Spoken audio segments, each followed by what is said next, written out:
السلام علیکم ورحمۃ اللہ وبرکاتہ نحمده ونصلی علی رسولہ الکریم اما بعد۔ آج کا سبق سن لیجئے۔ آج کے سبق کی سرخی ہے قرآن سے دوستی کیجئے، پارٹ نمبر 3۔ اللہ تعالیٰ قرآن میں فرماتے ہیں فَلَا أُقْسِمُ بِمَوَاقِعِ النُّجُومِ۔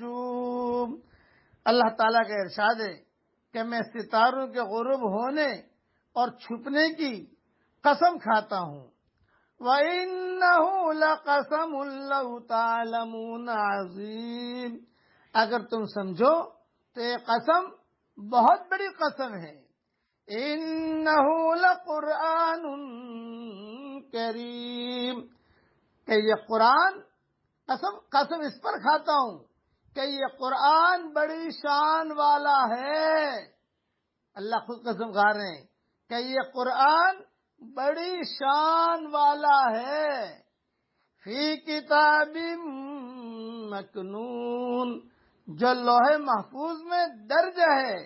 لا یمسہ الا المطہرون، اس لوح محفوظ کو پاک فرشتوں کے علاوہ اور کوئی ہاتھ نہیں لگا سکتا۔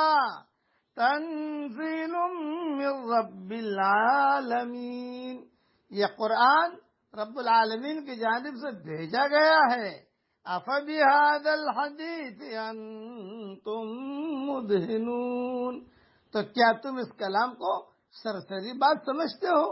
سورہ واقعہ کی آیت میں نے پڑھی ہے، اس میں کئی تفسیریں ہیں۔ ستاروں کی تفسیر ہے، پھر لا یمسہ الا المطہرون سے کیا مراد ہے، اس سے لوح محفوظ مراد ہے یا قرآن مراد ہے، ساری تفسیریں اپنی اپنی جگہ۔ جب انشاءاللہ میری ریاض تفسیر آئے گی اس میں دیکھ لینا۔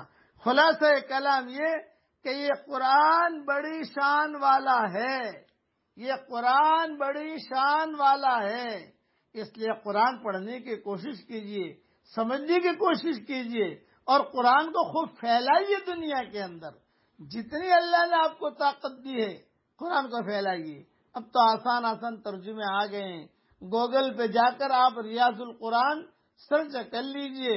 15 سطری میں انشاءاللہ ہمارا ترجمہ ملے گا، 7 سطری میں انشاءاللہ ہمارا ترجمہ ملے گا، 13 سطری میں ہمارا ترجمہ ملے گا۔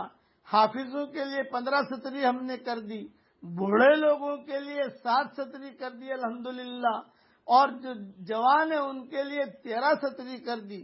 آپ وہاں چلے جائیے گوگل پر اور ریاض القرآن اتنا ڈالیے، آپ کو جو ہے مل جائے گا۔ قرآن سے دوستی کیجئے، قرآن سے دوستی کیجئے۔ اللہ تعالی ہم سب کو عمل کرنے کی توفیق عطا فرمائے، آمین۔ وآخر دعوانا ان الحمدللہ۔